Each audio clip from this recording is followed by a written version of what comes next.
videos que más interacción generó en mis redes sociales es aquel donde cuento cómo me impresionó el discurso de un joven que subió al transporte público a vender alfajores.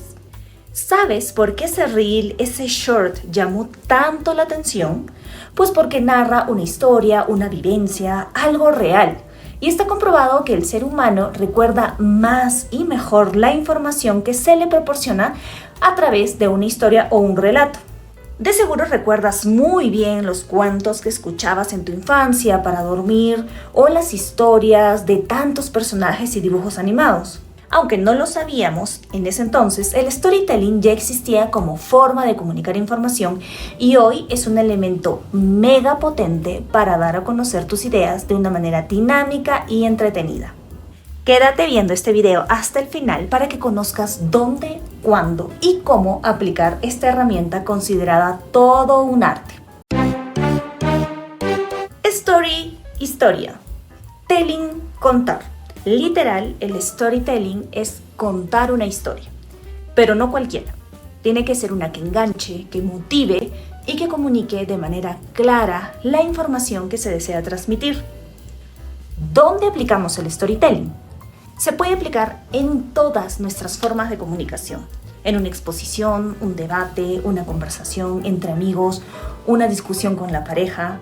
Siempre podemos argumentar nuestras ideas utilizando una historia o un relato que va a servir para explicarnos mejor y profundizar en nuestro punto de vista. ¿Cuándo aplicamos el storytelling? Puede darse en diferentes circunstancias. Quizá en una conversación con un contenido pesado o difícil de explicar y necesitamos valernos de ejemplos para darnos a entender. El storytelling funciona muy bien con los niños y adolescentes porque crea identificación y genera empatía con los personajes de la narración. Así que ponle foco a esta herramienta de comunicación cuando tengas que conversar con tus hijos, tus nietos, tus sobrinos, etc. ¿Cómo aplicamos el storytelling? Como todo relato tiene un inicio, un centro y un final o remate. La característica fundamental del storytelling es que llame la atención. Te deben haber contado decenas de cuentos en tu vida, pero de seguro solo recuerdas aquellos que realmente te impresionaron, que te sorprendieron por algún motivo y que engancharon con algo dentro de ti.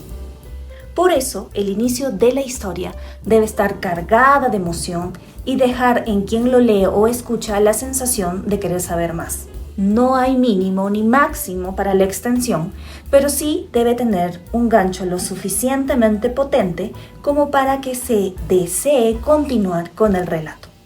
En el centro de la historia se dan más detalles, se desarrollan los eventos y en el cierre o remate se debe poner énfasis en comunicar el objetivo de la narración, ya sea una enseñanza, un dato importante, una llamada a la acción. Hay muchas opciones. Así que ahora ya sabes dónde, cuándo y cómo aplicar el storytelling o contar historias para que tu mensaje llegue de manera más clara y entretenida a quien lo recibe. Aunque no te hayas dado cuenta, aplicamos esta herramienta muchas veces en nuestro día a día, solo que no le prestamos la debida atención para pulirla y mejorarla en la búsqueda de un mayor impacto. Es el momento de hacerlo. Te dejo aquí la historia del joven que vende alfajores en el transporte público y otros que te ayudarán a conocer más sobre el gran poder de la comunicación y cómo esta puede hacer que tu vida sea más fácil y tranquila. Si te ha servido este video, no olvides dejarme un like, suscribirte al canal y por supuesto dejarme un comentario. Nos vemos el próximo viernes.